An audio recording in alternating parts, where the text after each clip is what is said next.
Hello दोस्तों, कैसे हो आप सब। आओ आपको ले चलते हैं एक हैरान कर देने वाले और एक डरावने सफर पर। दोस्तों, कल्पना करो कि सूरज डूब रहा है और अरावली की पहाड़ियां लाल हो रही है, लेकिन किले में सन्नाटा है। सन्नाटा इतना गहरा कि आपकी चलने वाली सांस की आवाज भी आपको सुनाई दे। और सामने बाणगढ़ किला। क्या आप जानते हो कि यहाँ रात होते ही क्या होता है?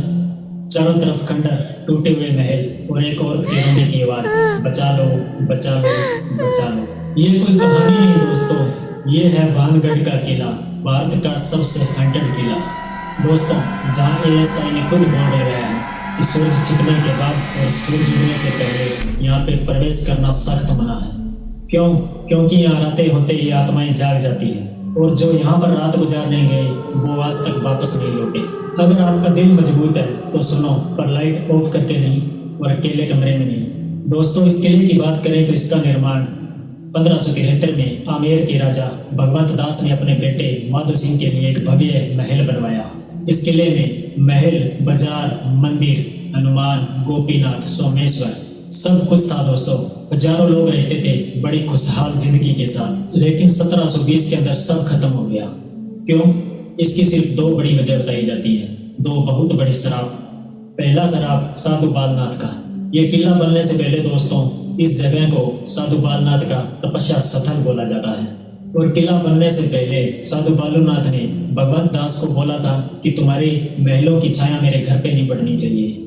तो राजा ने वादा किया कि मेरे किले की छाया आपके घर पे कभी नहीं पड़ेगी। पर लालच के अंदर राजा ने महल इतना बड़ा बनाया कि उस किले की छाया साधु बालूनाथ के घर पर पड़ी। और साधु ने गुस्से में आकर राजा को श्राप दिया कि ये महल, ये किले, ये सब नष्ट हो जाएगा, यहाँ पे कोई भी जीवित नहीं रहेगा और कोई भी खुशहाल जीवन नहीं जिएगा। और सच में युद्ध, अकाल और ऐसी तबाही मची कि यहाँ से सभी लोग भाग गए, लेकिन कुछ आत्माएं यहाँ पे फंस गई। और दूसरा और सबसे खौफनाक शराब तांत्रिक सिंगिया और राजकुमारी रत्नावती का। दोस्तों, रत्नावती इतनी खूबसूरत थी कि राजकुमार पागल थे उनको पाने के लिए, उनको हासिल करने के लिए। लेकिन तांत्रिक सिंगिया ने उसे काले जादू से हासिल करना चाहा और उसने जादू वाली एक शीशी राजकुमारी के लिए भेजी। राजकुमारी को उस पर शक हुआ तो उसने वो शीशी एक पत्थर पर दे मारी और उस पत्थर के नीचे तांत्रिक सिंगिया कुचल कर मारा गया। और मरते वक्त तांत्रिक चिल्लाया कि ये पूरा किला बर्बाद हो जाएगा, यहाँ पे कोई भी जिंदा नहीं बचेगा, आत्माएं यहाँ पे भटकेगी। दोस्तों, उसके कुछ ही साल बाद वहां पे युद्ध हुआ, राजकुमारी और सेना सब मारे गए और राजकुमारी की आत्मा वहां पर सफेद साड़ी के अंदर आज भी भटकती है। दोस्तों, इसके कुछ रियल इंसिडेंट हैं और उन्हीं के अंदर से मैं आपको 5 सच्ची घटनाएं बताऊंगा जो लोगों ने खुद वहां पे देखी और वो आज तक इसको भूल नहीं पाई। दोस्तों, इंसिडेंट नंबर 1, चूड़ियां टूटने की आवाज। शाम ढल रही थी, पर्यटक वहां पे चल रहे थे और अचानक से टूटे हुए महल से आवाजें आने लगी, जैसे चूड़ियां टूट रही हैं, जैसे कोई गुस्से में अपने हाथ पटक रहा हो। और जब पास जाकर देखा तो एकदम से सन्नाटा। और जैसे ही वो लोग पीछे घूमे तो उन्हें एक चलती हुई परछाई दिखी। दोस्तों, क्या वो रत्नावती थी? अब बात करते हैं दूसरे इंसिडेंट की। इंसिडेंट नंबर 2, घुंघरू और पायल की झनकार। एक ग्रुप का कहना है दोस्तों, अंदर दूर से नाचने की आवाज, जैसे कोई महल में नाच रहा हो, घुंघरू बज रहे हैं, पायल की झनकार आ रही है, जैसे कोई राजकुमारी नाच रही हो। पर वो जाके देखते हैं तो वहां कोई नहीं दिखता और वो वहां से भागते हैं और पीछे से उनकी आवाज आती है, रुको रुको रुको। क्या वो बुला रही थी दोस्तों? अब चलते हैं इंसिडेंट नंबर 3 की तरफ। एक ग्रुप दोस्तों जो रात को वहां पे घुसता है, लड्डू, सिंदूर और बिंदी, ये सब चीजें वो लोग वहां पे चढ़ा के आते हैं और बोलते हैं अगर हो तो दिखाई दो। सुबह जब वो ग्रुप वहां पे जाकर देखता है तो सभी लड्डू खाए हुए, सामान बिखरा हुआ, कोई निशान नहीं, ना ही कोई किसी जानवर के पैर के निशान, क्योंकि सामान सब सुरक्षित था। फिर खाया किसने?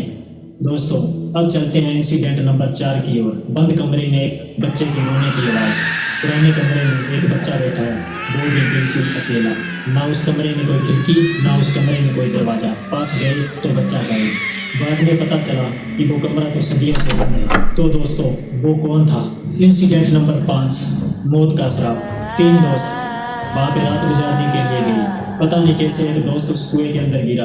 उसके दोस्तों ने उसे बचाया और अस्पताल ले जाने की तैयारी करने लगी। लेकिन अस्पताल जाते वक्त रास्ते के अंदर उनका एक्सीडेंट होता है और उन तीनों की मौत हो जाती है दोस्तों। और वहाँ के लोकल्स का कहना है कि उन्हें सराफ ने नहीं छोड़ा। ये बात सच है दोस्तों कि आज तक वहाँ पे जो कोई भी रात को गया है वो पूरा कभी वापस नहीं लौटा। आपको क्या लगता है दोस्तों, क्या ये सब सच है? ये डर की वजह से दिमाग अपने ट्रिक्स खेलता है? और क्या आप रात को भानगढ़ किले के अंदर जाना चाहोगे? कमेंट्स के अंदर जरूर बताएं दोस्तों। धन्यवाद।